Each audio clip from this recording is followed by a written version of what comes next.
మన ప్రభువును రక్షకుడు యేసుక్రీస్తు నామమున మీ అందరికీ కూడా హృదయపూర్వక వందనాలు తెలియపరుస్తూ ఉన్నాము. అందరికీ వందనాలు. గత శుక్రవారం నుండి ఈ శుక్రవారం వరకు తన దయలో తన కనికరము చెప్పిన మన దేవుడు కాసి కాపాడి సంరక్షించినందుకు దేవునికి ఎన్నో వందనాలు తెలియపరుస్తూ ఉన్నాం. ఈ రాత్రికాల సమయంలో 10 నిమిషాలు దేవుని యొక్క వాక్యాన్ని ధ్యానించుకుందాం.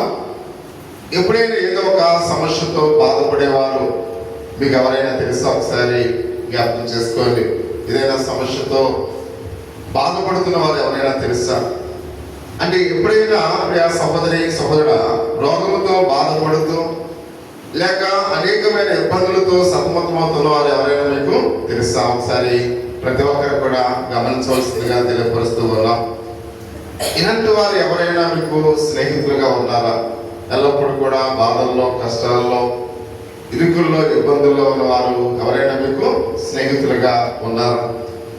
వాళ్ళు ఎప్పుడైనా అనేక విషయాలు ఫిర్యాదు చేస్తూ ఉంటారు. కొన్నిసార్లు దేవుని మీద కూడా, దేవుడు మేము ఎంతో విశ్వాసంతో ఉన్నాం, ఎంతో ప్రార్థనా జీవితాన్ని కలిగి ఉన్నాం, మా కుటుంబంలో లేక నా జీవితంలో అనేకమైన శోధనలు మనకు వస్తాయని దేవుని మీద కూడా అనేక సార్లు వాళ్ళు ఫిర్యాదు చేస్తూ ఉంటారు. కొన్ని సందర్భాల్లో మనం కూడా మనకున్న కష్టాలను బట్టి, మనకున్న సమస్యలను బట్టి మనం కూడా కొన్ని సందర్భాల్లో దేవుడి మీద ఫిర్యాదు చేస్తూ ఉంటాం. ఏంటి ప్రభువా నాకు ఇన్ని బాధలు, ఇన్ని కష్టాలు అని కొన్నిసార్లు మన దేవుని కూడా ప్రశ్నించే వారిగా ఉంటాము అనే విషయాన్ని మనం గమనించాలి. ఈ సాయంకాల సమయంలో కూడా వీటన్నిటి గురించి ఒక వ్యక్తిని మనం జ్ఞాపకం చేసుకుందాం ప్రియమైన వాళ్ళరా. కాబట్టి కొన్నిసార్లు మనం కూడా అటువంటి సమస్యలు ఉన్నప్పుడు మనం కూడా ఎవరిని ప్రశ్నించే వారిగా ఉన్నాం? దేవుడిని ప్రశ్నించే వారిగా ఉన్నాం. అటువంటి ప్రశ్నించే సమయంలో మన ప్రశ్నలకు దేవుడే జవాబును చెప్పనిద్దాం ప్రియమైన వాళ్ళు. ఎప్పుడైతే మనం ప్రశ్నిస్తూ ఉన్నామో మన ప్రశ్నలకు ఎవరు జవాబు ఇవ్వాలి? దేవుడే జవాబు ఇవ్వాలి. ఈ రాత్రి మనము మన ప్రశ్నలకు దేవుడే జవాబు ఇవ్వాలనే దాని గురించి కొన్ని విషయాలు మనం నేర్చుకుందాం. ఇక్కడ 2 విషయాలు ఆయన ఏ విధంగా జవాబు ఇవ్వగలడో 2 విషయాలకి మనం చూస్తూ ఉన్నాం. ఆయన నిత్యమైన జ్ఞానంతో నుండి ఇక్కడ ఆ జవాబును మనం విందాం. ఆయన మనకు ఎలా ఆ జవాబు ఇవ్వడానికి ఇష్టపడుతున్నాడో తన జ్ఞానము చెప్పున ఆయన జవాబు ఇవ్వడానికి ఇష్టపడుతూ ఉన్నాడు. రెండవదిగా ఆయన సర్వశక్తిలో నుండి ఆయన జవాబు ఇవ్వనిద్దాం ప్రియమైన వారు. ఆ జవాబు ఎలా మనకు వస్తుందంట? ఆయనలో ఉన్న సర్వశక్తిలో నుంచి ఆ జవాబు మనకి వస్తుంది అనే విషయానికి మనం చూస్తూ ఉన్నాం. ఈ యొక్క వాక్య భాగంలో ఈ మాటలు బాగా అర్థం చేసుకోవాలంటే బైబిల్ గ్రంథంలో ఒక ఆయన ఉన్నారు. ఆయన పేరు యోబు. గురించి మనం కొన్ని విషయాలు మనం చూద్దాం ప్రియమైన వారు. ఎందుకంటే పాత నిబంధనలో యోబు గారి గురించి తెలియని వారు ఎవరు కూడా ఉన్నారు. కాబట్టి ఈ రోజు మన కష్టాల గురించి, మన బాధల గురించి మనం జ్ఞాపకం చేసుకోవడానికి ఆయన ఒక మంచి ఉదాహరణగా మనకు ఒక పాఠాన్ని నేర్పేవాడిగా ఆయన ఉన్నారు కనుక యోబు గురించి, ఆయన కుటుంబం గురించి ఒకసారి ప్రతి ఒక్కరు కూడా జ్ఞాపకం చేసుకుందాం. ఎందుకంటే యోబు యేసుక్రీస్తు కంటే ముందు జీవించిన వాడు అని మనం చూస్తూ ఉన్నాం. యోబు గారు ఎప్పుడు జీవించాడంట? యేసుక్రీస్తు వారి ఈ లోకానికి రాక ముందు కొన్ని వందల సంవత్సరాల ముందు ఆయన జీవించిన వ్యక్తిగా ఉన్నాడు అనే విషయానికి మనం చూస్తూ ఉన్నాం. యోబు గారు చాలా ధనవంతుడు. చాలాసార్లు మనం విన్నాం యోబు గారు ఎలాంటివాడంట? చాలా ధనవంతుడైనట్టుగా మనం చూస్తూ ఉన్నాం. అందుకని యోబు గ్రంథము 1వ అధ్యాయం 3వ వచనంలో ఒక మాట మనం చూస్తూ ఉన్నాం. అతనికి 7,000 గొర్రెలను, 3,000 ఒంటెలను, 500 జతల ఎడ్లను, 500 ఆడగాడిదలను, బహు మంది పరివారము అతనికి ఆస్తిగా ఉండేది వరకు మనం చూస్తూ ఉన్నాం. అంటే పూర్వ దినాల్లో ధనవంతులు ఎవరంటే పల్లెటూరులో మనం చూసినట్లయితే ఎవరికైతే ఎడ్ల బండి ఉంటుందో వాళ్ళు చాలా ధనవంతులుగా ఉన్నారు. పూర్వకాలం ఎవరికైతే ఎడ్ల బండి ఉంటుందో ఆ గ్రామంలో వారే ధనవంతులు. అంటే ఎడ్ల బండి అంటే పూర్వ దినాల్లో బాగా సంపన్నులకు మాత్రమే గేదెలు ఉండేవి ప్రియమైన వారు, ఆవులు ఉండేవి, ఎడ్లు ఉండేవి. అంటే పూర్వకాలం ఇవన్నీ కూడా సంపదలో ఒక భాగం ప్రియమైన వారు. పూర్వదినాలు ఇవన్నీ కూడా సంపదలో ఒక భాగం. అంటే పశువులతో అనేక మంది ధనవంతులైన వారు ఆనాటి యొక్క దినాల్లో ఉన్నారు. అంటే ధనవంతులకు మాత్రమే పశువులు ఉండేవి, ధనవంతులకు మాత్రమే ఎడ్ల బళ్ళు ఉండేవి, ధనవంతులకు మాత్రమే అనేకమైన పశువులు వారు పెంచేవారు. వాటి ద్వారా జీవనోపాధితో పాటు వారి సిరి సంపదలు కూడా పెరిగేవి. అంటే పాత నిబంధన కాలంలో యోబు గారు ఆయన ఐశ్వర్యవంతుడిగా ఉండడానికి కారణం ఏంటంటే ఆయనకున్న పశువులు, ఆయనకున్న పశు మందలు, పొలము, ఇవన్నీ కూడా ఆయనకు ఎంతో ఉన్నతమైన స్థితిలో ఆ దినాన్ని ఉంచినట్లుగా మనం చూస్తూ ఉన్నాం. అంటే కీర్తన గ్రంథము 107వ కీర్తన 38వ వచనంలో కూడా ఒక మాట మనం చూస్తూ ఉన్నాం. 107వ కీర్తన 38వ వచనంలో చూడాలి. మరియు ఆయన వారిని ఆశీర్వదింపగా వారు అధికముగా ఆ సంతానాభివృద్ధిని పొందిరి. ప్రియమైన వారు, అంటే యోబు గారి జీవితంలో ఈ ఆశీర్వాదములన్నీ కూడా ఎలా వచ్చినాయంటే దేవుని వల్ల ఆశీర్వాదములు వచ్చినాయి. అంత మాత్రమే ఆయన సంతానాభివృద్ధి పొందుకున్నట్లుగా మనం చూస్తూ ఉన్నాం. ఆస్తితో పాటు అంతస్తుతో పాటు గర్భఫలాలను కూడా దేవుడు యోబు గారికి ఇచ్చాడు. అంటే యోబు గారిని ఒక ఉన్నతమైన స్థితిలో దేవుడు ఉంచాడు అని పరిశుద్ధ గ్రంథములో మనం చూస్తూ ఉన్నాం. అంటే మన జీవితాల్లో కూడా దేవుడు మనల్ని కూడా యోబు వలె ఆయన మనల్ని కూడా ఎలా చేసేవాడిగా ఉన్నాడు, ఆశీర్వదించేవాడిగా ఉన్నాడు అనే విషయానికి మనం చూస్తూ ఉన్నాం. 128వ కీర్తన 3వ వచనం మనందరూ కూడా తెలుసు. ఆ యొక్క నీ లోకిట నీ భార్య ఫలించు ద్రాక్షావళి వలె ఉండేను అని మనం చూస్తూ ఉన్నాం.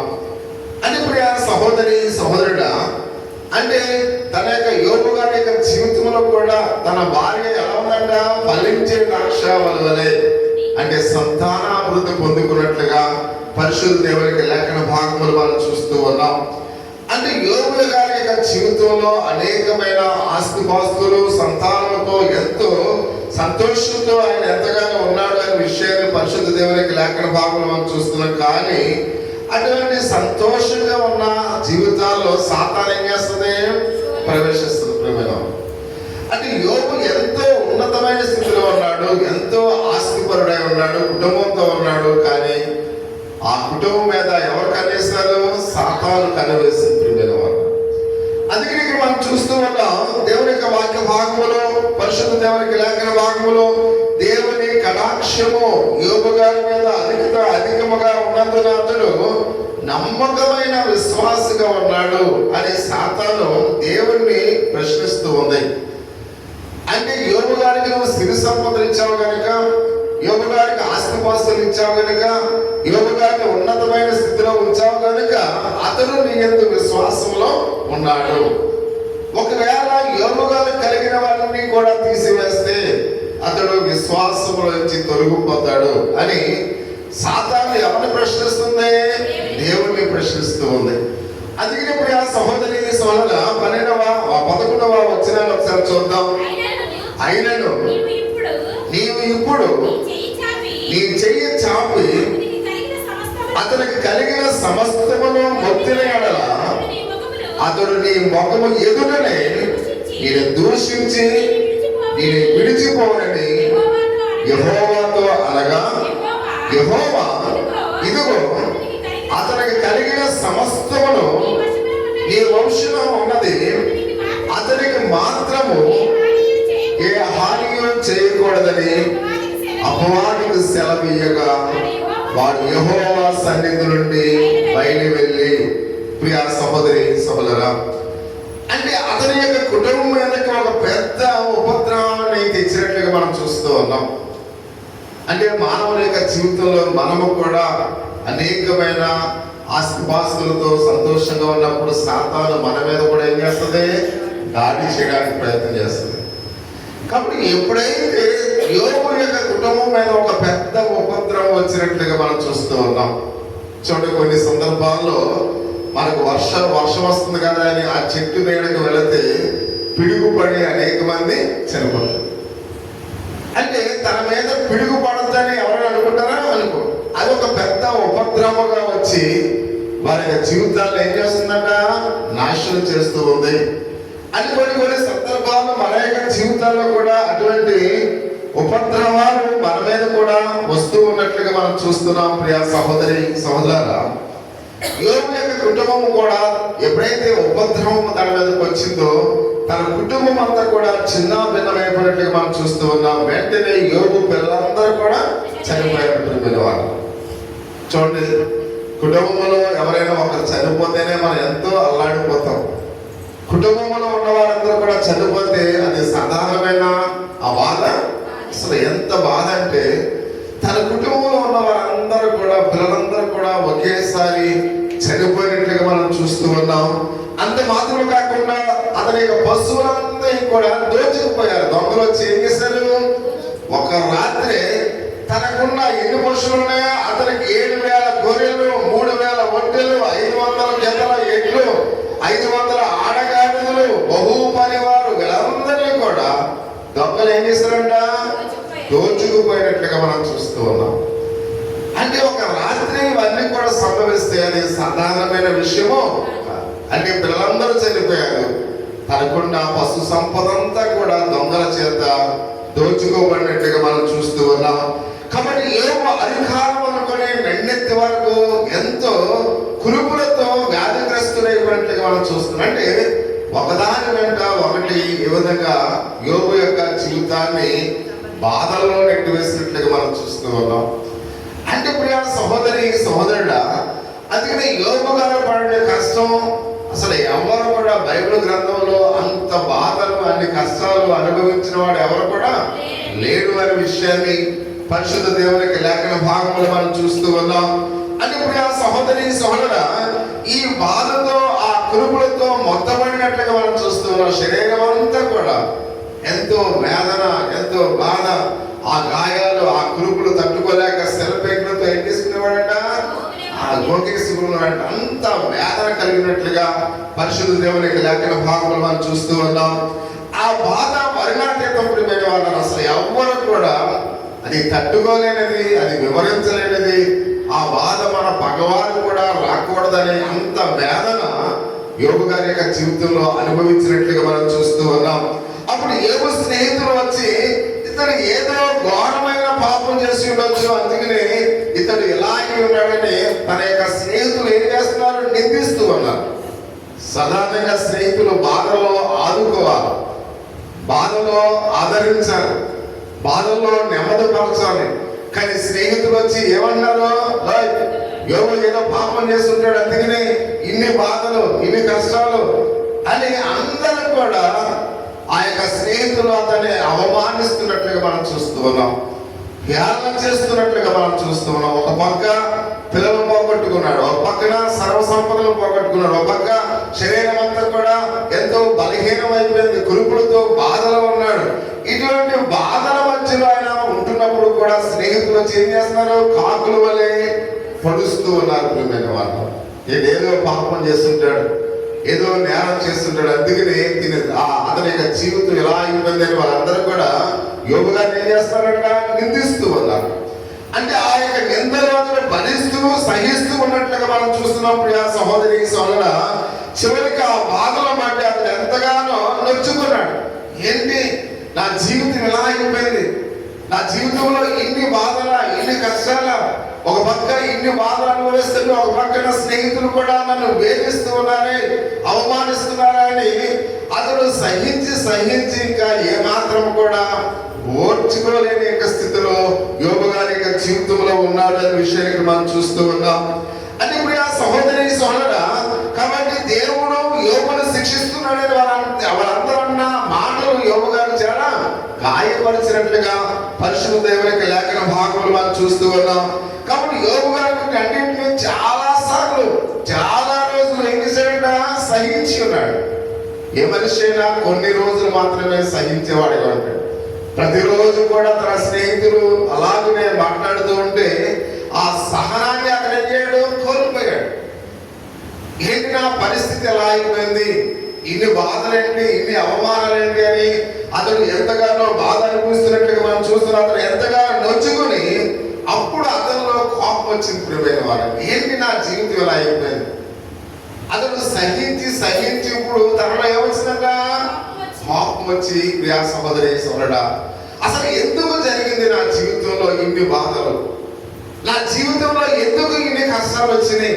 అసలు నా కష్టాలకు అసలు కారణం ఏంటి అని తనలో తాను అనుకుని, ప్రియా సహోదరి సోదరుడా, 19వ అధ్యాయంలో మనం 31వ అధ్యాయము 35వ వచనంలో ఒక మాట మనం చూస్తూ ఉన్నాం. యోబు గ్రంథము 31వ అధ్యాయము, నా మనవి వినుటకై నాకొకడు ఉండవల్లని నేనెంతో కోరుచున్నాను. ఇదిగో నా శ్రేణాలు గురుతు, ఇదిగో నా ప్రతివాదికి వ్రాసిన ఫిర్యాదు, సర్వశక్తుడు నాకు ఉత్తరమిచ్చును గాక. మనం చూడగల ప్రియమైన వాళ్ళ యోబు దేవునితో వాదించడానికి కోరుకుంటూ ఉన్నాడు. అంటే అసలు నాకు కారణం ఏంటి? కాబట్టి దేవుడే చెప్పాలి అసలు నేను ఎలా అయిపోవడానికి కారణం ఏంటి అంటే, తన స్నేహితులు నిందించినప్పుడు, తన పిల్లలు చనిపోయినప్పుడు, తన ఆస్తిపాస్తులు పోయినప్పుడు అయితే సహించాడు. తన స్నేహితులు ఎన్ని మాటలన్నా కానీ సహించి ఓర్చుకుని చివరికి కోపంతో రగులుకునేప్పుడు ఎవరితో వాదం పెట్టుకున్నాడు? దేవుడితో వాదం పెట్టుకున్నాడు. అసలు ఎందుకు నా జీవితం ఎలా అయిపోయింది? కాబట్టి ఇప్పుడు నాకు జవాబు దేవుడే చెప్పాలి. అంటే దేవుడితో యోబు గారు వాదన పెట్టుకోవడం పరిశుద్ధ గ్రంథంలో అయితే మనం చూస్తూ ఉన్నాం. అంటే ప్రియా సహోదరి సహోదర, యోబు దేవుడితో వాదించడానికి కోరుకుంటూ దేవునికి విరోధంగా ఫిర్యాదు చేస్తూ ఉన్నట్లుగా మనం చూస్తూ ఉన్నాం. దేవునికి విరోధంగా ఏం చేస్తున్నాడంట? ఫిర్యాదు చేస్తూ. ఎందుకు నా జీవితం ఎలా అయిపోయింది చెప్పు, నా బ్రతుకు ఎందుకు ఇలా మారిపోయిందో చెప్పని దేవుని ప్రశ్నిస్తూ ఉన్నట్లుగా మనం చూస్తూ ఉన్నాం. 19వ అధ్యాయము 7వ వచనాన్ని ఒకసారి చూసినట్లయితే, యోబు గ్రంథము 19వ అధ్యాయము 7వ వచనాన్ని ఒకసారి చూద్దాం. నా మీద బలాత్కారం జరుగుతున్నదని నేను మొరపెట్టుచున్నాను కానీ నా మొర అంగీకరింపబడ. అంటే నా మీద బలాత్కారం జరుగుతుందని నేను ఎన్నిసార్లు దేవునికి మొక్కుకున్నా దేవుడు ఏమాత్రం కూడా అంగీకరించలేదు. నా మొర ఏమాత్రం కూడా అయినా వినటం లేదు. 11వ వచనంలో కూడా ఒక మాట మనం చూస్తూ ఉన్నాం. ఆయన నా మీద కోపము రగలబెట్టెను, తన శత్రువులో ఒకరిగా ఎంచెను అని మనం చూస్తున్నప్పుడు, అంటే ఆయన మీద ఆయన నా మీద కోపాన్ని రగులుకుంటూ ఉన్నాడు. తన శత్రువులలో ఒక శత్రువుగా నన్ను చూస్తూ ఉన్నాడు. అంటే దేవుని మీద ప్రశ్నిస్తూ ఉన్నాడు. దేవుడు ఎలా చేశాడు నా జీవితాన్ని దేవుని మీద వాదము చేస్తూ ఉన్నట్లుగా మనం చూస్తూ ఉన్నాం. అలాగే 13వ అధ్యాయం 3వ వచనంలో కూడా ఒక మాట సెలవిస్తున్నట్లుగా మనం చూస్తూ ఉన్నాం. నేను సర్వశక్తులకు ఆ దేవునితో మాట్లాడ నేను సర్వశక్తుడను ఆ దేవునితో మాట్లాడగోరుచున్నాను, ఆ దేవునితోనే వాదింపగోరుచున్నాను. అంటే ఇప్పుడు చివరిగా దేవునితోనే ఏం చేస్తున్నాడు? వాదిస్తూ ఉన్నాను. అంత మాత్రం కాకుండా 24వ వచనంలో కూడా 13వ అధ్యాయం 24వ వచనంలో కూడా అంటూ ఉన్నాడు, నీ వేళ నీ ముఖమును మరుగు చేసుకుంటువి. అంటే ఇక్కడ ఆయన అంటున్నాడు, అసలు నీవు నన్ను ఇన్ని మనములు చేసినప్పుడు కూడా, ఎంత విజ్ఞాపన చేస్తున్నప్పుడు కూడా అసలు నీ ముఖమును నన్ను ఎందుకు మరుగు చేసుకుంటున్నావు? కాబట్టి నన్ను ఎందుకు నువ్వు పట్టించుకోవడం లేదు, ఒక శత్రువుగా చూస్తూ ఉన్నావు అని. కాబట్టి యోబు దేవుని ఏం చేస్తున్నాడు? వాదిస్తూ ఉన్నాడు. వాళ్ళు మన జీవితాల్లో కూడా మనము కూడా ఏదైనా కష్టం వచ్చినప్పుడు, బాధ వచ్చినప్పుడు, మన జీవితాల్లో అనేకమైన శోధనలు వచ్చినప్పుడు మనం కూడా దేవుణ్ణి ఇలాగనే ప్రశ్నిస్తూ ఉంటాం, ఇలాగనే వాదిస్తూ ఉంటాం. ఆయన మనకు జవాబు చెప్పాలి. ఎందుకు అంటే ఇక్కడ ఆయన ఎందుకు నా జీవితం ఎలా అయిపోయిందో నువ్వు జవాబు చెప్పాలని ఇప్పుడు యోబు గారు ఎవరు ప్రశ్నిస్తున్నాడు? దేవుణ్ణి ప్రశ్నిస్తూ ఉన్నాడు. ఆయన వాదిస్తూ ఉన్నట్లుగా మనం చూస్తూ ఉన్నాం. అంటే ఇక్కడ ఆ సహోదరి సహోదరు చివరిగా యోబు అతని స్నేహితులు మాట్లాడిన తర్వాత, వారు మాట్లాడటం మానేసిన తర్వాత ఇప్పుడు దేవుడితో మాట్లాడడానికి ప్రయత్నం స్నేహితులు నిందిస్తూ ఉన్నారు, తన స్నేహితులతో మాట్లాడి ఉన్నాడు. తన స్నేహితులతో మాట్లాడిన తర్వాత ఇప్పుడు ఎవరితో మాట్లాడుతున్నాడు? దేవుడితో మాట్లాడుతూ ఉన్నట్లుగా పరిశుద్ధ గ్రంథంలో అయితే మనం చూస్తూ ఉన్నాం. అందుకు సహోదరి సహోదరా, ఆయన యోబు కోరినట్లుగా జవాబు ఇవ్వలేదు అనే విషయాన్ని మనం గమనించాలి. యోబు గారు కోరినట్లుగా దేవుడు ఏమాత్రము కూడా జవాబు ఇవ్వలేదు. అంటే మానవుని యొక్క జీవితంలో మనము కూడా దేవుని అనేకమైన క్వశ్చన్ చేస్తూ ఉంటాం, అనేకమైన ప్రశ్నలు వేస్తూ ఉంటాం. మన బాధను ఎందుకు ఎలా చేస్తామని అడుగుతూ ఉంటాం. అంటే మనకు అనుకూలమైన జవాబు దేవుడు ఇవ్వాలని కొన్ని సందర్భాల్లో ఎదురు చూస్తూ ఉంటాం. కానీ మనం అనుకున్నట్లుగా ఆయన జవాబు ఇవ్వకపోవచ్చు, లేక ఇవ్వచ్చు. కానీ యోబు యొక్క జీవితంలో అతడు ఏమైతే ఆశిస్తూ ఉన్నాడో, ఆయన ఏమైతే ప్రశ్నించాడో, ఆయన ప్రశ్నించిన విధంగా అక్కడ దేవుడి దగ్గర నుంచి జవాబు రాలేదు అనే విషయాన్ని పరిశుద్ధ గ్రంథంలో చాలా తేటగా రాయబడినట్లుగా మనం చూస్తున్నాం. బదులుగా దేవుడు ఆయనే ప్రశ్న అడుగుతున్నాడు. ప్రియమైన వాళ్ళ జవాబు ఇవ్వకుండా ఇప్పుడు ఆయన అంటే యోబు గారేమో దేవుడు ప్రశ్నించాడు జవాబు కోసం. కాబట్టి ఇప్పుడు దేవుడు ఆ యొక్క జవాబు ఇవ్వకుండా దేవుడు ఏం చేస్తున్నాడు? యోబును ప్రశ్నిస్తూ ఉన్నాడు. ఏమని ప్రశ్నిస్తూ ఉన్నాడు? ఒకసారి 38వ అధ్యాయము 1, 2, 3 వచనాలు మనం చూద్దాం. ప్రియమైన వాళ్ళారా, అప్పుడు యెహోవా సుడిగాలి నుండి ఇలాగు యోబునకు ప్రత్యక్షమించెను. జ్ఞానములేని మాటలు చెప్పి ఆలోచన చెప్పువాడు వీడవుడు. పౌరుషము తెచ్చుకొని ఈ నడుము బిగించుకొనము. నేను నీకు ప్రశ్న వేసిందను, నీవు దానికి నాకు తెలియ చెప్పుము. ప్రియా సహోదరి సహోదరుడా, అంటే దేవుడి నుండి జవాబు కోసం ఎదురు చూస్తాడు. కానీ ఇప్పుడు దేవుడే యోబుని ఏం చేస్తున్నాడు? ప్రశ్నిస్తూ ఉన్నాడు. అంటే కొన్ని సందర్భాల్లో మన జీవితాల్లో కూడా దేవుడే మనల్ని ప్రశ్నించేవాడిగా ఉన్నాడు అనే విషయాన్ని మనం గమనించాలి.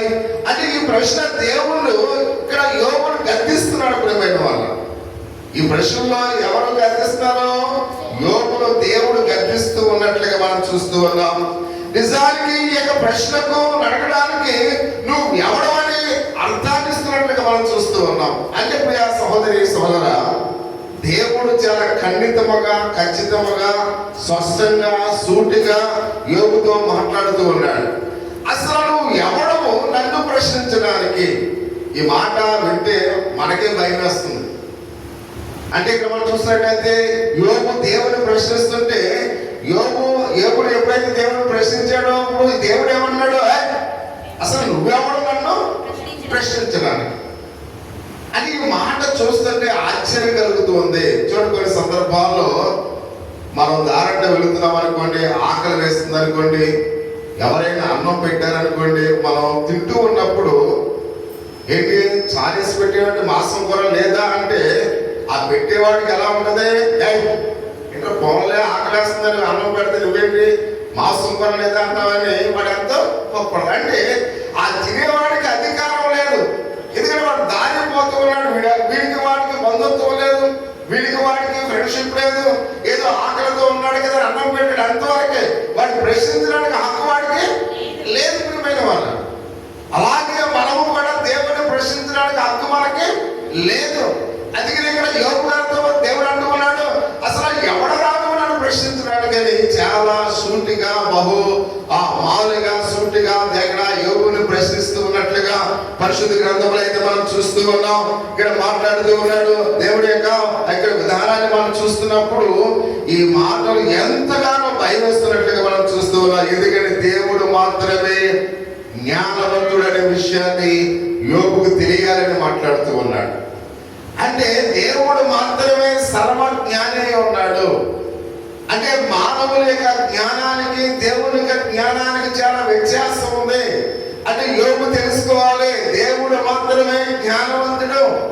ఈరోజు మనం తెలుసుకోవాలి, దేవుడు మాత్రమే జ్ఞానవంతుడు. కాబట్టి దేవుని ప్రశ్నించడానికి మనం ఎవరం కూడా సరిపోమని ప్రతి ఒక్కరం కూడా తెలుసుకోవలసిన వారి మనం చూస్తూ ఉన్నాం.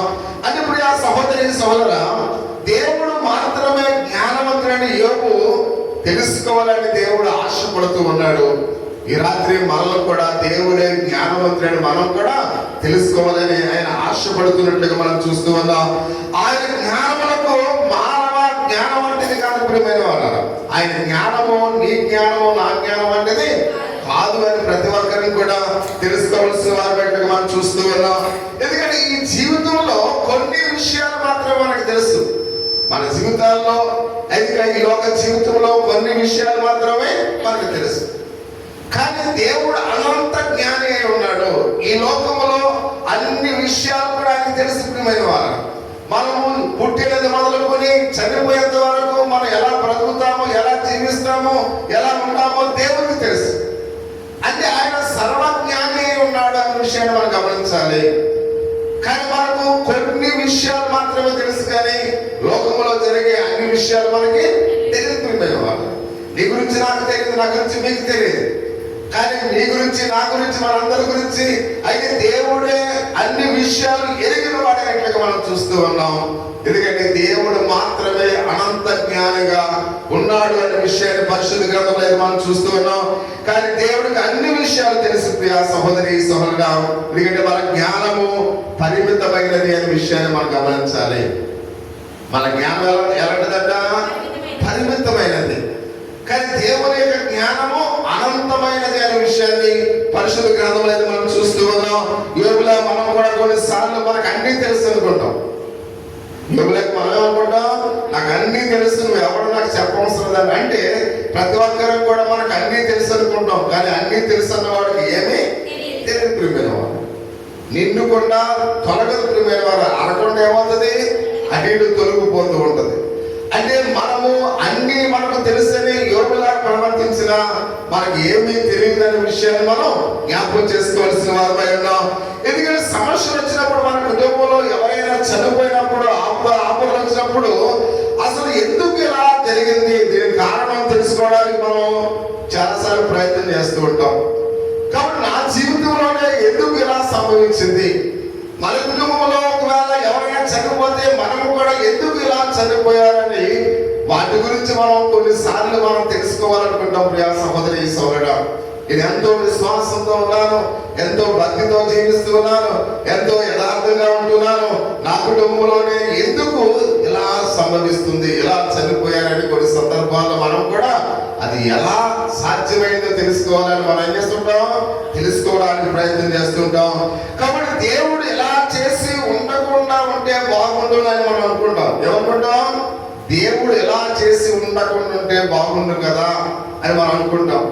అంటే అటువంటి పరిస్థితుల్లో మనం ఏమనుకుంటాం అంటే నేనైతే ఎలా చేసి ఉండాలనుకుంటాం. ప్రియమైన వాళ్ళని మనం ఏమనుకుంటాం? నేనైతే ఎలా చేసి ఉండను. ఏంటి దేవుడు ఏంటి ఎలా చేశాడు? నా కుటుంబంలో నా బిడ్డను పోగొట్టుకున్నాను, లేక నా కుమార్తెను పోగొట్టుకున్నాను, నా తండ్రిని పోగొట్టుకున్నాను. ఒకవేళ నా తండ్రి చనిపోయినప్పుడు మనం ఏమనుకుంటాం? దేవుడు ఏంటి ఎలా చేశాడు, నేనైతే ఎలా చేసి ఉండను, నా తండ్రిని ఎందుకు పోగొట్టుకుంటాను అని. అంటే దేవుడు మనం ప్రశ్నించే వారిగా ఉంటూ ఉంటాం. అంటే దేవుడు ఎలా చేశాడండి, నేనైతే ఇలా చేసి ఉండను అని చాలా సందర్భాల్లో మనం కూడా అనుకుంటాం. ప్రియా సహోదరి సహోదరుడా, అంటే అనుకుంటూ దేవుడి కంటే అన్ని విషయాలు కూడా నేను చాలా చక్కగా సమకూర్చగలిగిన జ్ఞానవంతుడిని అనుకుంటాం. ప్రియమైన వారు మనం ఏమనుకుంటాం? నేనైతే ఇలా చేయను, ఒక ప్లాన్ గానే చేస్తాను. నా తల్లిదండ్రులు నేను బ్రతుకున్నంత కాలం వాళ్ళు కూడా నాతోనే ఉండేలా చేసుకుందును, లేదా నా అన్న నాతోనే ఉండేలా చేసుకుందును, లేదా నా అక్క నాతోనే ఉండేలా చేసుకుందును, నా తమ్ముడు నాలాగానే ఉండేలా చేసుకుందును. అంటే మధ్య మధ్యలో వీళ్ళందరినీ కూడా చనిపోయినట్లుగా నేను ప్లాన్ చేసుకునేవాడు కాదు. కానీ దేవుడు అంటే ఇలా చేశాడంటే అని కొన్ని సందర్భాల్లో దేవుడిని మనం ప్రశ్నించేవారుగా ఉంటాం. కానీ దేవుడు ఇలా చేశాడు, కానీ నేనైతే ఇలా చేసి ఉండను అనే ఒక ఆలోచన మనం ఆలోచిస్తుంటాం. ప్రియా సహోదరి సహోదరుడా, కాబట్టి జ్ఞాపకించుకోండి. ఎందుకంటే మన జ్ఞానము కంటే దేవుని జ్ఞానము గొప్పది అనే విషయాన్ని జ్ఞాపకం చేసుకోండి.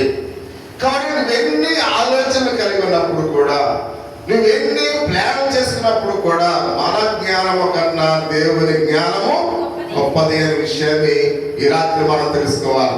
ఎందుకంటే ప్రియా సహోదరి సహోదరు, అందుకని పౌలు అంటూ ఉన్నాడు, 1 కొరింథీయులకు రాసిన పత్రిక 1వ అధ్యాయము 25వ వచనములో ఆయన మాట్లాడుతూ చెప్తూ ఉన్నాడు, దేవుని వెరితనము మనుష్య జ్ఞానము కంటే జ్ఞానము కలది అని చెప్తున్నాడు. ప్రియమైన వాళ్ళ, అంటే దేవుని వెరితనము మనిషి జ్ఞానము కంటే ఆ జ్ఞానము కలదని ఆయన చెబుతున్నట్టుగా మనం చూసినట్టు క్రీస్తు ఈ లోకానికి వచ్చి మానవుడిగా జీవించి మరణించడానికి ఆయన పరిపూర్ణ రక్షణ ప్రణాళికను తన జ్ఞానంతో రక్షించాడు.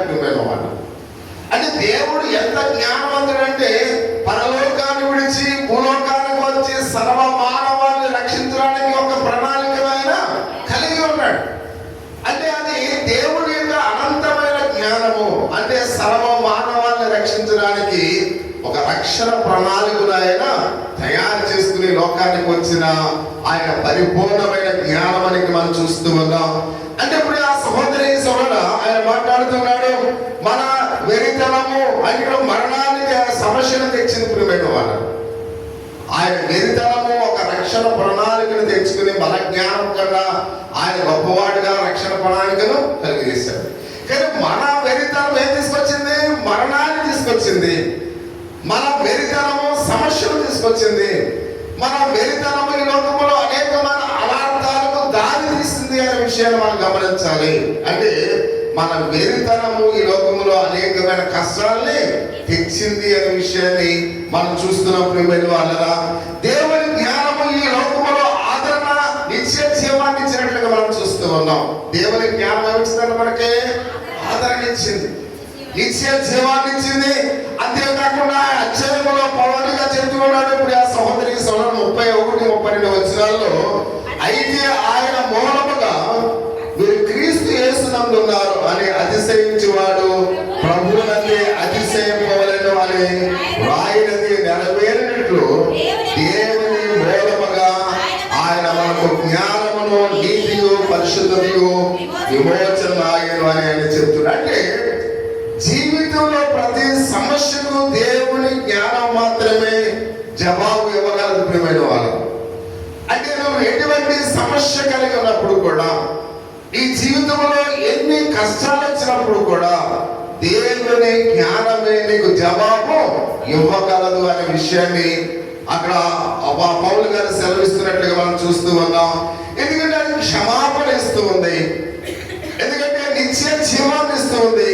దాని గురించిన సందేశము నిత్యత్వం మాత్రమే ప్రియ సహోదరి సహోదర ఉపయుక్తము కాదు, కానీ ఈ జీవితానికి కూడా అది ఉపయుక్తముగా ఉన్నది మనం చూస్తూ ఉన్నాం. అంటే దేవుని జ్ఞానము నిత్య జీవాన్ని సమృద్ధి జీవాన్ని ఇస్తూ ఇకలోక సంబంధమైన మన శరీరానికి కూడా శాంతిని సమాధానమును ఇస్తుంది అనే విషయానికి మనం చూస్తున్నాం. అంటే ఆత్మ సంబంధమైన సంరక్షణ ఇస్తుంది, శారీరక సంబంధమైన సంరక్షణ కూడా ఇస్తుంది ఆయన జ్ఞానము. అందుకనే ప్రియ సహోదరి సహోదరుడు అంటున్నాడు, దేవుని వాక్యం కాబట్టి మన దేవుని వాక్యం వైపు మనం మళ్ళాలి. అందుకని దేవుని వాక్యం మనను నిత్య జీవాన్ని, అది శారీరక సంబంధమైన నిత్య శాంతి సమాధానం ఇస్తుంది కనుక మనం ఇప్పుడు దేవుని వైపు చూడాలి, దేవుని వాక్యం వైపు చూడాలి. దేవుని వాక్యమే మనకు నిత్య జీవాన్ని ఇస్తుంది. దేవుని వాక్యమే ఇంకలోక మానవుని జీవితంలో ఆదరణ కలుగు చేస్తుంది కనుక మనం దేవుని వాక్యం వైపు మళ్ళాలి అని పరిశుద్ధైన పౌలు సెలవిస్తున్నట్లుగా మనం చూస్తూ ఉన్నాం. ఎందుకంటే దేవుని యొక్క వాక్యంలోనే ఆదరణ మనము కలిగి ఉన్నప్పుడు వాళ్ళం. అది మాత్రమే కాకుండా ఆయన మాట్లాడుతున్నాడు, దేవుని చిత్తాన్ని మనం అంగీకరించే వారిగా ఉండాలి. ఎందుకంటే అంటున్నాడు, మనకి ఏమి మంచివో ఆయనకి తెలుసు. ప్రియా సహోదరి సోదరుడా, నీకన్నా నాకన్నా మన పిల్లలకు ఏమి యోగ్యమైనవో దేవునికి తెలుసు, మనకు ఏమి మంచివో దేవునికి తెలుసు.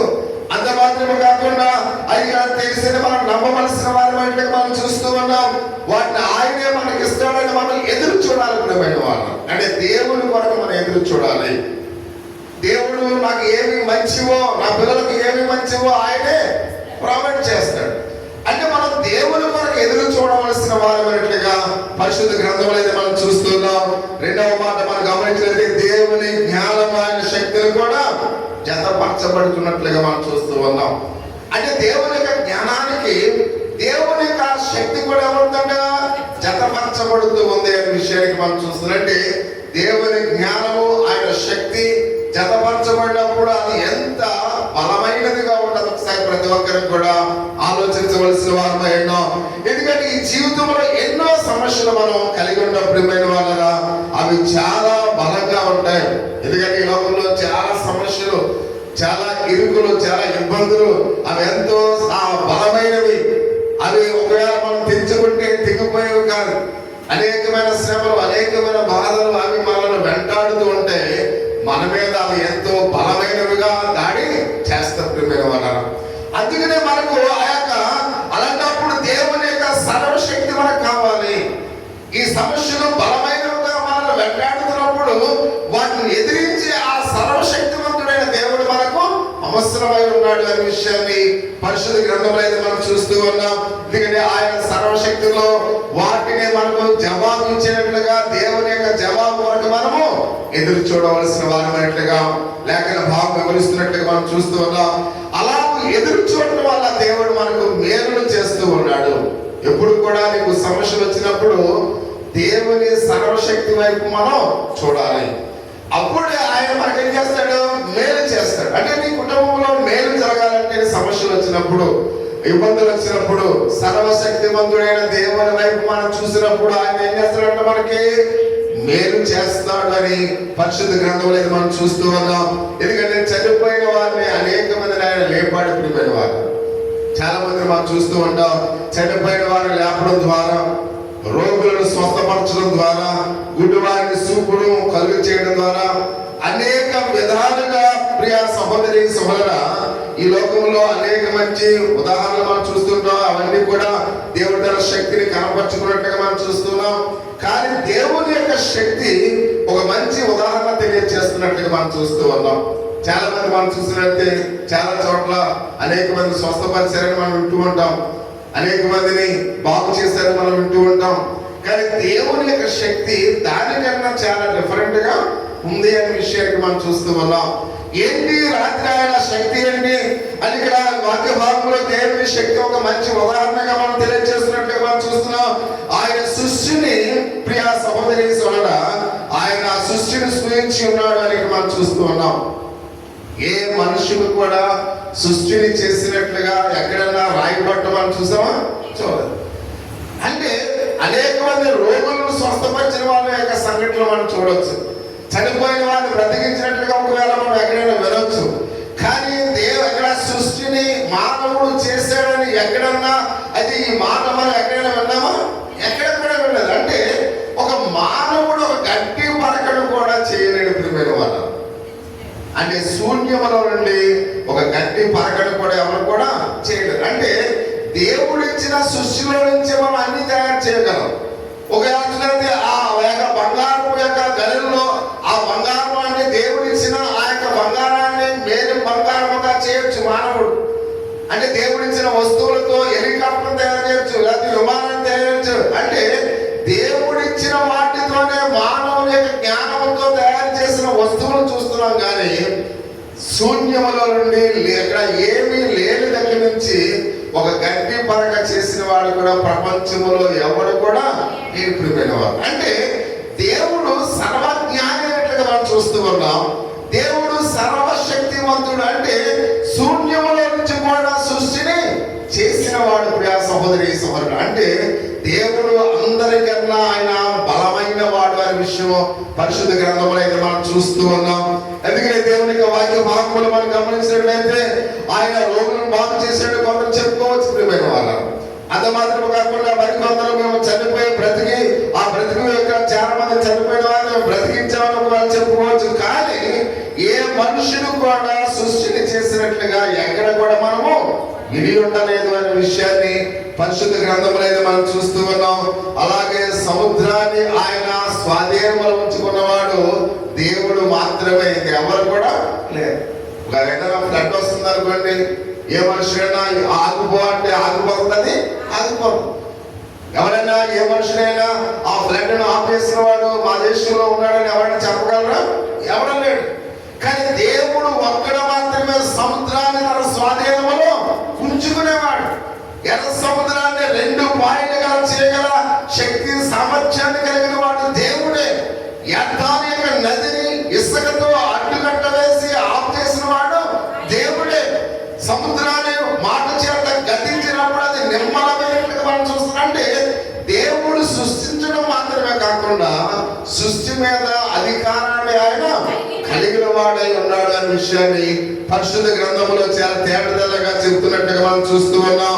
అందుకనే ఇక్కడ ప్రియ సహోదరి సోదర 4-7 వచనాల్లో ఆయన చెప్పడం మనం చూస్తున్నాం. యోబు యొక్క జీవితాన్ని చూస్తూ యోబుని గద్దిస్తూ ఆయన చెబుతున్నాడు, నేను భూమికి పునాది వేసినప్పుడు నువ్వు ఎక్కడ ఉంటివి?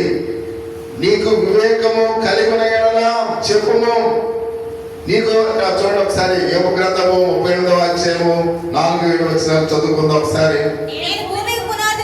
భూమికి పునాది వేసినప్పుడు నువ్వు ఎక్కడ ఉంటివి? నీకు వివేకము కలిగిన ఎడలా చెప్పుము. నీకు తెలిసిన ఎడలా దాని పరిమాణము నియమించిన వాడు ఎవడో చెప్పుము. దాని స్తంభమును పాదులు దేనితో కట్టబడినవో చెప్పుము. ఉదయ నక్షత్రములు ఏకముగా కూడి పాడినప్పుడు దేవదూతలు ఆనందించి జయధ్వనులు చేసినప్పుడు దాని మూల రాతిని వేసిన వాడు ఎవడు అని అడుగుతున్నట్లుగా మనం చూస్తున్నాం. ఈ వచనాలు దేవుడు భూమికి పునాది వేసినప్పుడు దాని పరిమాణము నియమించి దాని స్తంభం మీద పొంచినప్పుడు సరైన కక్షలో నిలబెట్టినప్పుడు మనకు కావలసిన మంచి వాతావరణాన్ని ఏర్పాటు చేసినప్పుడు అని ఇక్కడ ఆయన చెబుతూ, అలాగే 8-11 వచనాల్లో దేవుడు సముద్రములను ఇతర జలములను సరైన స్థానంలో ఉంచాలని ఆయన చెబుతున్నట్లుగా మనం చూస్తూ ఉన్నాం. ప్రియమైన వారు, అంటే దేవుడు ఇక్కడ భూమికి పునాది వేసినప్పుడు నువ్వు ఎక్కడ ఉన్నావని ఆయన ప్రశ్నిస్తున్నాడు. ఎవరిని ప్రశ్నిస్తున్నాడు? యోబును గద్దిస్తూ ప్రశ్నిస్తూ ఉన్నట్లుగా మనం చూస్తూ ఉన్నాం. అంటే ఇప్పుడు ఆ సహోదరి సోదర, అంటే ఈ భూగోళంలో ఉన్న ఈ కక్షలన్నీ కూడా, అంటే ఈ కక్ష అంటే మనం చూస్తున్నట్టే సూర్యుడు ఎక్కడ ఉండాలి, చంద్రుడు ఎక్కడ ఉండాలి, నక్షత్రాలు ఏ స్థానంలో ఉండాలి, అంటే వాటిని ఏ స్థానంలో అవన్నీ కూడా సరైన పద్ధతిలో అమర్చినట్టుగా మనం చూస్తూ ఉన్నాం. ఒకవేళ మనం చేతికి పెట్టుకున్నా, ఒకవేళ 10,000 రూపాయలు పెట్టి వాచి కొన్నా, అది ఒకవేళ సరిగ్గా పనిచేయకపోవచ్చేమో ప్రియా సహోదరి సోదరుడా. కానీ దేవుని యొక్క ఆజ్ఞ చూడండి, 6 గంటలకు ఉదయిస్తూ ఉంది, 6 గంటలకు సాయంకాలము అస్తమిస్తూ ఉంది. ఒక నిమిషం కూడా తేడా రాదు. చూడండి, మనం రేడియోలో చూస్తూ ఉంటాం, మామూలుగా చర్చిల మీద టయాలు చూస్తూ ఉంటాం. ఒకడు అందరికన్నా ముందు మా చర్చి మీదే పలకాలని వాడు 6 గంటలకు రావాల్సి 5 గంటలకు రావాల్సింది పావు తక్కువ 5 గంటలకు పలికేస్తాడు. అంటే ఆ చర్చి దగ్గర ఉన్న ఆ యొక్క సంఘ కాపురం ఏమనుకుంటున్నాడు, ఈ ఊర్లన్నింటిలో కూడా నాదే మాలుగు ముందు అందరు వినాలి. అంటే అందరు వినాలనే సమయాన్ని ఏం చేస్తున్నాడు, వాడు తప్పు చూపిస్తూ ఉన్నాడు. కొంతమంది ఇదేంటి పావు తక్కువ 5 గంటలకు 5 వేసిపోతుంటారు. కానీ అప్పుడు టైం ఎంత అవుతుంది, పావు తక్కువ 5. అంటే మనుషుడు సమయాన్ని కూడా ఏం చేస్తున్నాడు, తక్కువ మారుస్తూ ఉన్నాడు. కానీ మనం గమనించినట్టు దేవుడు అలాంటి వాడు కాదు. అంటే ఒక క్షణము కూడా తేడా లేకుండా 6 గంటల అయ్యేసరికి మాత్రమే ఉదయిస్తాడు, 6 గంటల అయ్యేసరికి అస్తమిస్తాడు. ఇంకా ఒక సెకండ్ కూడా తేడా ఉండదు. అంటే దేవాలయం మీద ఉన్న టైం కూడా ఒక సెకండ్ కూడా ఎలా ఉండకూడదు, తేడా ఉండకూడదు. ఎందుకంటే దేవుడు సర్వశక్తివంతుడు, ఆయన సరైన సమయాన్ని ఆయన నిర్ణయించిన వాడు. అందుకనే దేవుని యొక్క సంఘములో, దేవుని యొక్క చర్చ మీద ఉన్న ఆ యొక్క మైక్ కూడా ఏమకూడదు, ఒక సెకండ్ కూడా తేడా వస్తే దేవుణ్ణి అవమానించినట్లే, ప్రియమైన వాళ్ళు ప్రజలను మోసగించినట్లే. అందుకని ఎందుకు చెప్తారంటే సహోదరి సహోదరుడా, ప్రతి విషయంలో దేవుడు ఎంత ఖచ్చితంగా ఉన్నాడో దేవుని యొక్క సంఘం కూడా అంత ఖచ్చితమైన విధానంలో ఉండాలి అనే విషయానికి మనం చూస్తూ ఉన్నాం.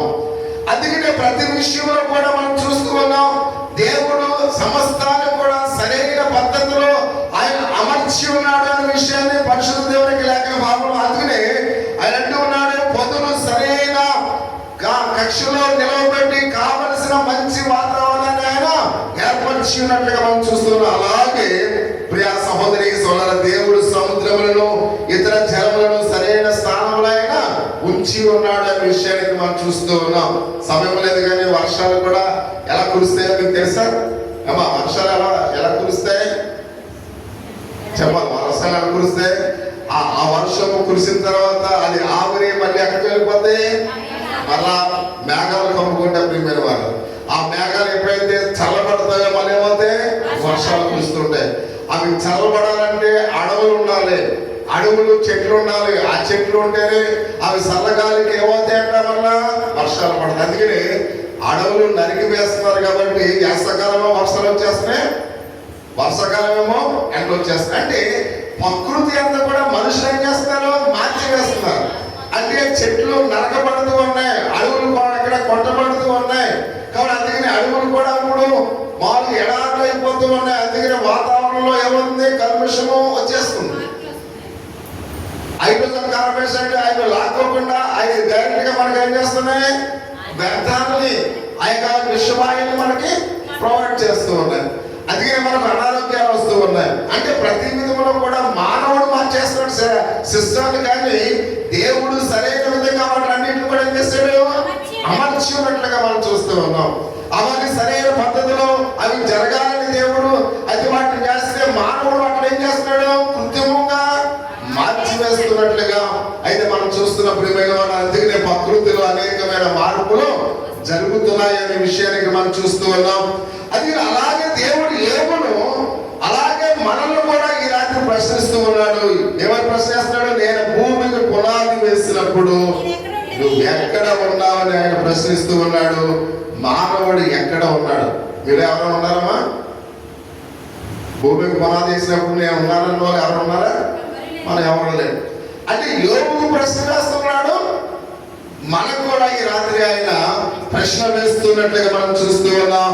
అంటే అప్పటికి మానవుడు సృష్టింపబడలేదు ప్రియమైన వాళ్ళు. భూమికి పునాది వేసినప్పుడు మానవుడు ఉన్నాడా? మానవుడు లేడు అనే విషయానికి మనం చూస్తూ ఉన్నాం. 6వ దినాన్ని మానవుడు దేవుడు సృజించినట్లుగా పరిశుద్ధ గ్రంథం అయితే మనం చూస్తూ ఉన్నాం. ఉదాహరణకు ఒకవేళ నా వైపు చూడాలి, ఒక మంచి బిల్డింగ్ కట్టుకున్నాం అనుకోండి. ఇప్పుడు అరిన ఒక మంచి బిల్డింగ్ కట్టుకుంది, కష్టపడి ఉద్యోగం చేసి 1 కోటి రూపాయలు సంపాదించి ఒక మంచి బిల్డింగ్ కట్టుకుంది. బిల్డింగ్ కట్టుకుని గృహప్రవేశం అయిపోయింది. గృహప్రవేశం అయిపోయిన తర్వాత అందరూ భోజనం చేసిన తర్వాత ఇల్లంతా చూసి నారాయణుడు వచ్చి అరినా ప్రతిమ ఈ కిటికీ ఇక్కడ ఉండాలి కదా, ఇక్కడ ఉందేంటి అలా. ఇక్కడ సపోజ్ అరినాకి ఎలా ఉంటది, ఏంట్రా నేను క్యాకేసి భోజనం పెడితే నేను ఇంత అందంగా కట్టుకుంటే ఈ కిటికీ ఏమో ఇక్కడ ఉండాలేంటి, అక్కడ ఉండాలి కదా అంటామని వాడు ఏం చేస్తుంది, చాలా కోపం వచ్చేస్తుంది. ఎందుకని ఆ ఇల్లు కష్టపడి కట్టుకుంది, వాడు ప్రశ్నించేవాడికి ఇంటికి ఏమైనా సంబంధం ఉందా? సంబంధం లేదు. వాడికి ఎందుకంటే వాడికి ఇంటితో ఎటువంటి సంబంధం లేదు. కాబట్టి ఇప్పుడు అరిన ఆ ప్రశ్నించేవాడిని ఏం చేస్తుంది, చాలా కోపంగా వస్తుంది. అందుకని భూమికి పునాది వేసి దాన్ని సృష్టించి 6 దినాలు అయితే మానవుడు కావలసినవన్నీ కూడా దేవుడు చేశాడు. చేసిన తర్వాత ఇలా ఉండకూడదు కదా అని దేవుడిని మనం ప్రశ్నించామనుకోండి, దేవుడికి అది నాకు ఇప్పుడు మామూలుగా ప్రతిభకి ఎంత కోపం వస్తుందో దేవుడికి కూడా అంతే కోపం వస్తుంది. అందుకని ఇప్పుడు ఎవరు ప్రశ్నిస్తున్నాడు, దేవుడు ప్రశ్నిస్తూ ఉన్నాడు. కాబట్టి దేవుడికి అంతా కూడా చేసిన తర్వాత దేవుడిని ప్రశ్నిస్తే ఇప్పుడు దేవుడికి ఏమొస్తుంది, కోపం వస్తుంది. అసలు నువ్వు ఎవడో రావు నన్ను ప్రశ్నించడానికి, అసలు భూమికి పునాది వేసినప్పుడు నువ్వు ఉన్నావా అని అడుగుతూ ఉన్నట్లుగా మనం చూస్తున్నాం. అందుకని మనం కూడా కొన్ని సందర్భాల్లో దేవుని ప్రశ్నిస్తే దేవుడు కూడా మనల్ని కూడా ఇలాగనే జవాబు ఇస్తాడు. ప్రియమైన వాళ్ళ మనల్ని ప్రశ్నిస్తాడు అనే విషయాన్ని మనం గమనించవలసిన వారి బట్టి మనం చూస్తూ ఉన్నాం. అందుకనే దేవుని యొక్క వాక్య భాగంలో కాబట్టి మనము మన యొక్క జీవితాల్లో ఎక్కువ ఉండే విషయాన్ని మనం చూస్తున్నట్లయితే కాబట్టి ఎలా ఉంటే బాగుండో అలాంటి బాగుండని మన గృహాన్ని ఎవరైనా పేర్లు పెడితే మనకెంత బాధ వస్తుందో, దేవుడిని కూడా ప్రశ్నిస్తే దేవుడు కూడా అంతే బాధ వస్తుంది అనే విషయానికి మనం చూస్తూ ఉన్నాం. కాబట్టి సహోదరి యోబు దేవుడి కార్యాలను బట్టి ఎలా ఉన్నాడు, సంతృప్తిగా ఉన్నాడా, అసంతృప్తిగా ఉన్నాడు.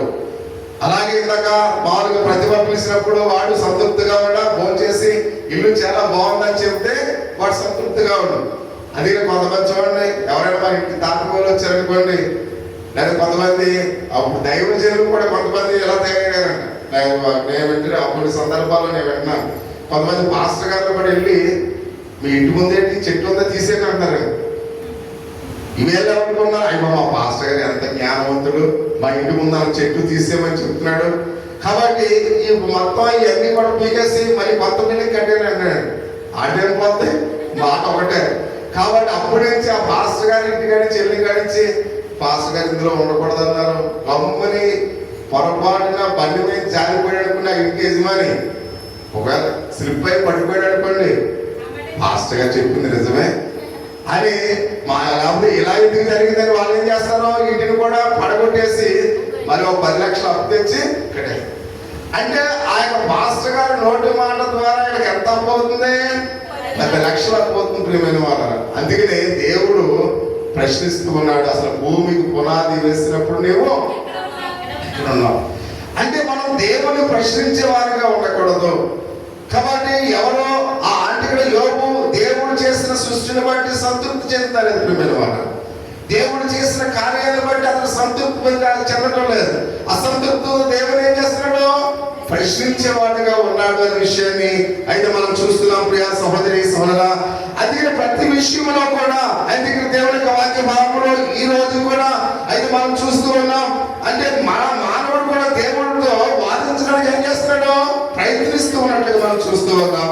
అంటే వాడు ఏమనుకున్నాడంటే మరణము ఉండకూడదు, యుద్ధాలు ఉండకూడదు, ఆకలి బాధలు ఉండకూడదు, అంటే ఈ లోకాన్ని సృష్టించి ఇక్కడ ఏమీ లేకుండా అన్ని బాగుండేట్లుగా చేస్తే ఎంత బాగుందని చాలా మంది అనుకుంటారు. మనం ఏమనుకుంటాం? దేవుడు అంతా బాగు చేస్తే బాగుంది కదా. కొంతమంది ప్రశ్నించుకుంటారు, ఏమంటారు? అసలు సాతాను కానీ ఎందుకు ఉంచాడు దేవుడు? సాతాను సృష్టించుకోవడం ఉంటే చాలు కదా అంటారు. కొంతమంది ఏమనుకుంటారు? అంతా మంచిగా ఉంటే చాలు కదా, నాకు 3 పూట్ల ప్లేట్ దగ్గర కూర్చోడానికి అన్నం వచ్చేసి కూరలన్నీ కూడా లైన్గా ఉంటే నేను ఆయన తిందని కదా, దేవుడు ఏంటి ఇలా చేస్తున్నాడు? ఇప్పుడు నాకు బంగ్లా ఉంటే బాగుంది కదా, నాకు అది ఉంటే బాగుంది కదా. అంటే మానవుడు కష్టపడకుండా అన్నీ కూడా చుట్టూరు ఉంటే బాగుండు కదా అని చాలా మంది ఏం చేస్తారు? ఆలోచిస్తూ ఉన్నారు. అంటే దేవుడు అన్ని కూడా నాకు ఎలా చేస్తే ఎంత బాగుండు అని చాలా మంది ఏం చేస్తున్నారు? అనుకుంటూ ఉన్నారు. కాబట్టి అందుకనే ఇప్పుడు ఆ సహోదరి సహోదర, మానవుడు ఏ కష్టాలు ఉండకుండా, ఏ యుద్ధాలు లేకుండా, ఏ సమస్యలు లేకుండా ప్రతిరోజు ప్రశాంతంగా ఆనందంగా ఉంటే ఇలాగా ఉండేది అక్కడ ఈ దేశాన్ని ఎలా ఉంచితే ఎంత బాగుండు, నా ఇంటి పరిసర ప్రాంతాలను ఎలా ఉంచితే ఎంత బాగున్నాయని ప్రతి ఒక్కరు కూడా అనుకుంటున్నారు. అనుకుంటా మనం కూడా ఏమా కష్టాలు లేని లోకంలో ఉంటే ఎంత బాగుంటుంది? మనకున్న ఏ మామూలుగా కరెంటు బిల్లు కట్టకుండా ఏసీలో ఉంటే ఎంత బాగుంటుంది అని ప్రతి విషయంలో కూడా, అంటే ప్రతిది సుఖవంతమైన జీవితాన్ని జీవించడానికి అన్ని కూడా ఇలా ఉంటే ఎంత బాగుంటుంది అని మనం ఏం చేస్తాం? ఆలోచిస్తూ ఉంటాం. అలాగనే ఎవరు ఆలోచన చేస్తున్నారు? యోబు గారు కూడా ఆలోచన చేస్తూ ఉన్నాడు. ఏంటి నా కష్టాలు ఏంటి, నా ఇబ్బందులు ఏంటి, నాకు అవమానాలు ఏంటి, నా నిందలేంటి అని దేవుణ్ణి ప్రశ్నిస్తూ ఉన్నట్లుగా మనం చూస్తూ ఉన్నాం. అంటే ఇప్పుడు ఆ సహోదరి సహోదరు ఎందుకు అన్నాడు? జ్ఞాపకం చేసుకోండి, దేవుడు లోకాన్ని సృష్టించినప్పుడు అంతా కూడా మంచిగానే ఉంది. ఇప్పుడు నువ్వు ఎలా ఆలోచన చేస్తున్నావు? చివరిగా వినాలి సార్, మనం ఎలా ఆలోచన చేస్తున్నామో అన్ని కూడా మంచిగా ఉండాలి అని మనం ఎలా ఆలోచన చేస్తున్నామో, దేవుడు సృష్టిని సృష్టించినప్పుడు అన్ని ఎలా ఉన్నాయి? మంచిగానే ఉన్నాయి. ఆ రోజు నువ్వు మనం చేను ఊడుస్తున్నాం, దేవుడు ఆ యొక్క సృష్టిని చేసినప్పుడు ఓడవలసిన పని లేదు.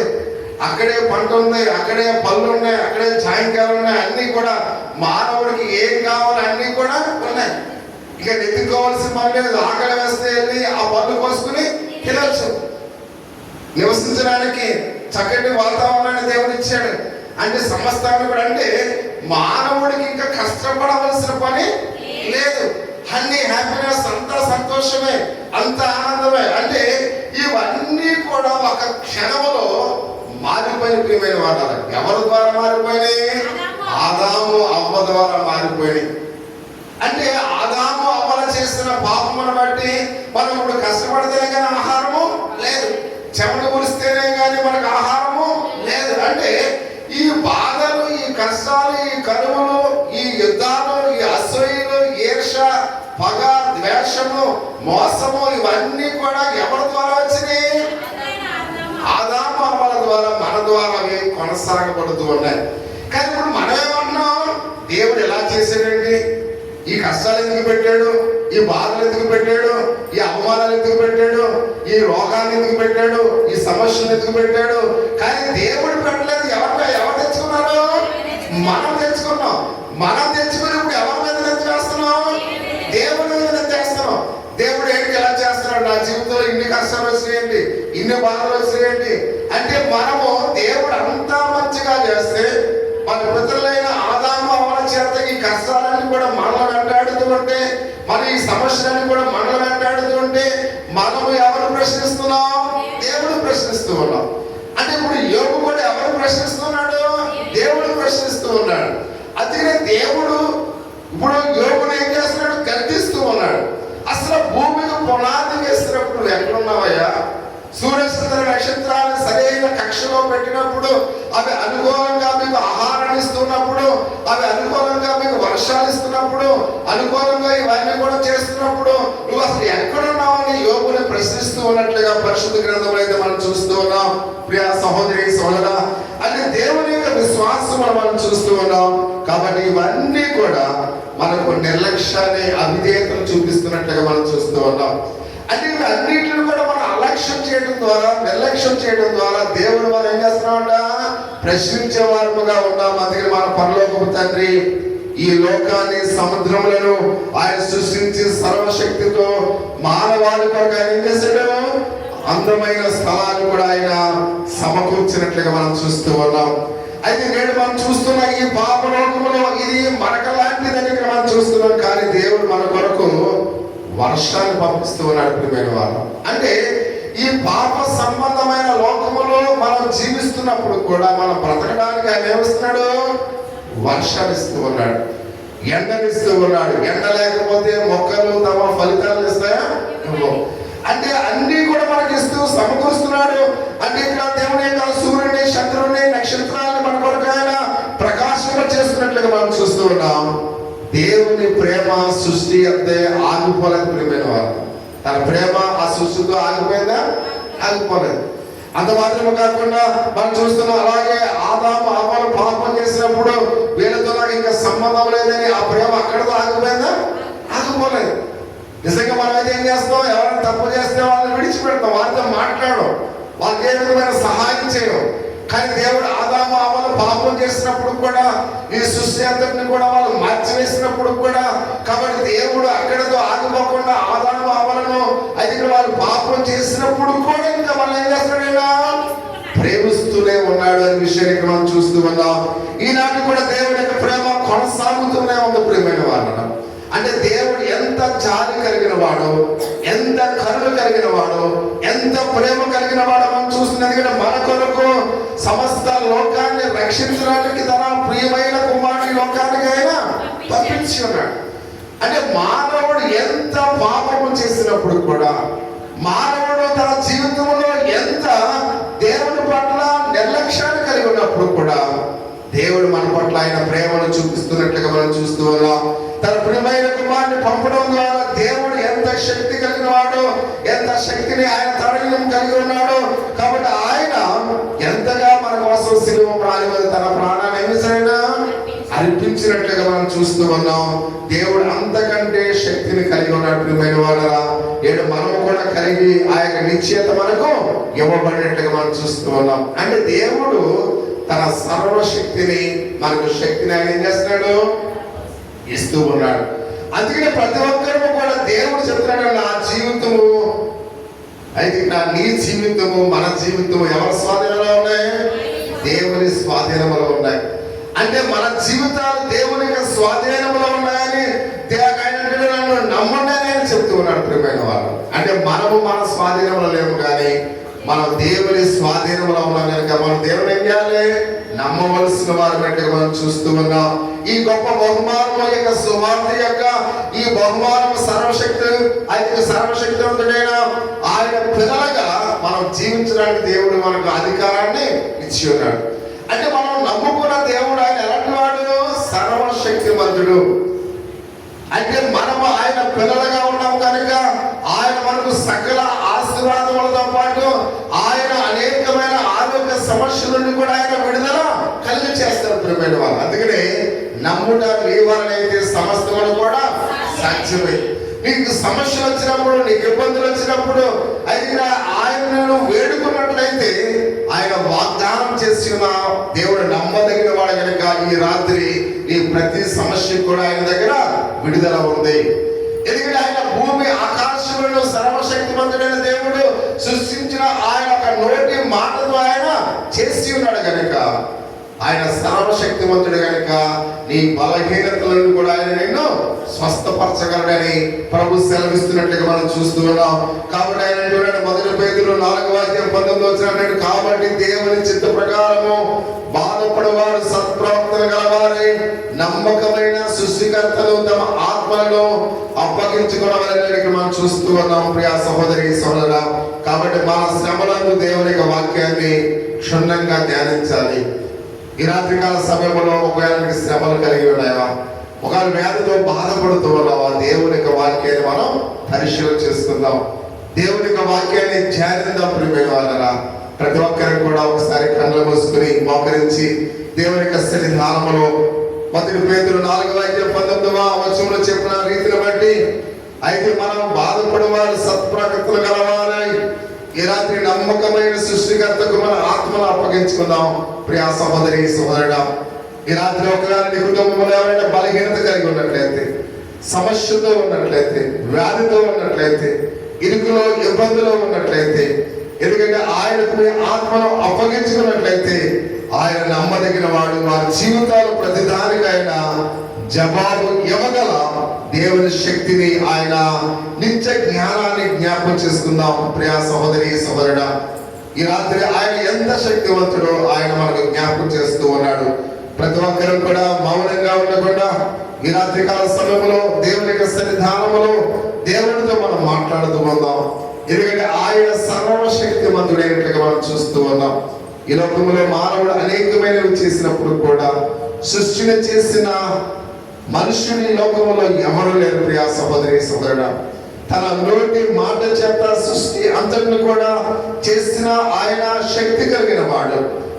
ఆయన ఎర్ర సముద్రాన్ని 2 పాయలుగా చేసి సముద్రము తన స్వదేమను ఉంచుకోగలిగిన శక్తిమంతుడు ఆయన. అటువంటి సర్వశక్తిమంతుడైన దేవుడు ఈ రాత్రి నీలో ఉన్న బలహీనతలను ఆయన తీసివేయడానికి ఇష్టపడుతూ ఉన్నాడు. ఒకవేళ సమస్యల్లో ఉన్నావా, ఒకవేళ ఇబ్బందుల్లో ఉన్నావా, విశ్వాసము స్థిరంగా నిలబడతావు. ఈ రాత్రి నీ విశ్వాసంలో స్థిరముగా ఉన్నట్లయితే, విశ్వాసములో నువ్వు దేవుడిని అడిగినట్లయితే దేవుడు నీ జీవితంలో కార్యాలు చేయడానికి ఇష్టపడుతూ ఉన్నాడు. ఆయనతో మాట్లాడడానికి ఇష్టపడుతూ ఉన్నావా? ఆయన ప్రశ్నించే వారిగా కాకుండా, ప్రభువా నా కుటుంబం మీద చాలు చూపించు, ప్రభువా నా మీద చాలు చూపించు, ప్రభువా నీ కరుణ నా మీద చూపించు ప్రభువా అని దేవుని ఎదుట ప్రాధేయపడి అడుగుతామా? ఆయన ఎంత జ్ఞానవంతుడంటే ఆయన వెరితనము మన జ్ఞానం కన్నా గొప్పదని దేవుని యొక్క వాక్యం సెలవిస్తూ ఉంది. ఆయన ఎంత గొప్పవాడంటే ఆయన ప్రణాళిక చెప్పిన పరలోకాన్ని విడిచి భూలోకానికి వచ్చి నీ కొరకు నా కొరకు ఆయన కలువరిలో తన విలువైన ప్రాణాన్ని మన కొరకు క్రయధనముగా చెల్లించిన గొప్ప దేవుడు. ఆయన పొందిన దెబ్బల చేత మన వ్యాధులు స్వస్థత పొందినట్లుగా మనం చూస్తూ ఉన్నాం. ఆయన సిలువలో కాల్చిన విలువైన రక్తము చేత మనము నీతిమంతులుగా తీర్చబడి ఉన్నాం. నీతిమంతులు మాత్రమే ఆశీర్వాదం పొందుతారని దేవుని యొక్క వాక్యం సెలవిస్తుంది. యేసుక్రీస్తు ద్వారా నీవు నేను నీతిమంతులుగా తీర్చబడ్డాం కనుక దేవుని చేత ఆశీర్వబడుతూ ఉన్నాం. అలాడు యోబు ఎంతో సహించి ఉన్నాడు. అయినప్పుడు కూడా దేవుడు ప్రశ్నించినప్పుడు కూడా దేవుడు మాట్లాడుతున్నాడు, యోబు నేను నీకన్నా జ్ఞానవంతుడను, నువ్వు నన్ను ప్రశ్నించడానికి నువ్వు ఎవరు అని అడుగుతూ ఉన్నాడు. దేవుడు మనం ప్రశ్నించడం కాదు కానీ ఆయన బ్రతిమాలుకుందాం. ప్రభువా నా సమస్యలో నువ్వు నన్ను ఆదరించు ప్రభువా, నా ఇబ్బందుల్లో నువ్వు నన్ను ఆదరించు ప్రభువా, నా కుటుంబంలో ఉన్న ఆర్థిక పరిస్థితులను మెరుగుపరచు ప్రభువా అని దేవునితో మనం ప్రాధేయపడి అడుగుదాం.